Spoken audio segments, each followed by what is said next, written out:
In Houston, an ICE shooting has become the center of a heated debate, not just over the fatal encounter but even about what the van contained.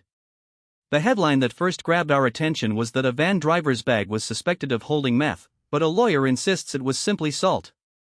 That's why we're digging into the details today. On a Thursday morning, federal investigators, acting on a belief that the bags inside a white van might hold methamphetamine, managed a warrant to search the vehicle.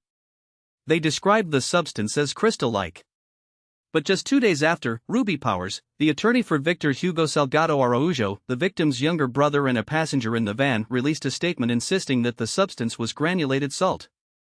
According to Ms. Powers, the brothers, who are construction workers, mixed the salt with water and lemon to create a homemade energy drink, an electrolyte mix, something more akin to a Gatorade than a drug.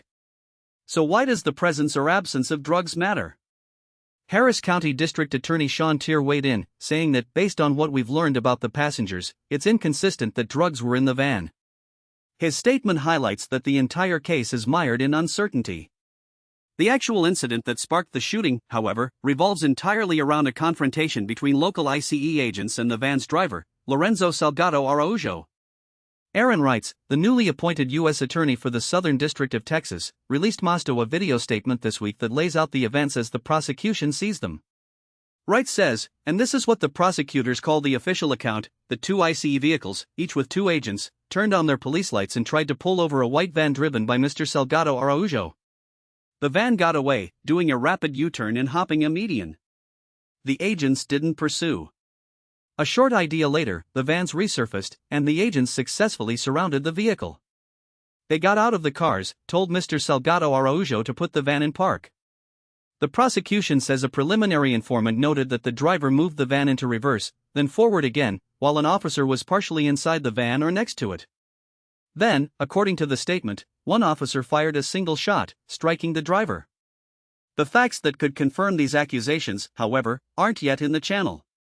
The New York Times interviewed two men in the van.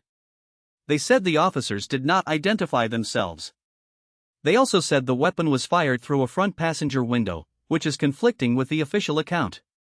Because of these contradictions, the federal agent's motive, the driver's actions, and yes, what the van's contents actually were, can't be confirmed as written by a single party.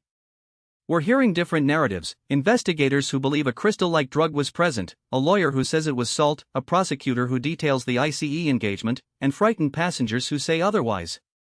In short, the case has left Houston's lawmaking community, its residents, and the nation in a state of uncertainty. We'll watch as the investigations move forward, hoping for clarity on both the nature of the alleged drug and the circumstances of a driver who lost his life. Thank you for listening. Stay tuned for updates, and keep the conversation alive down in the comments. Thank you for listening and, as always, stay curious and stay informed.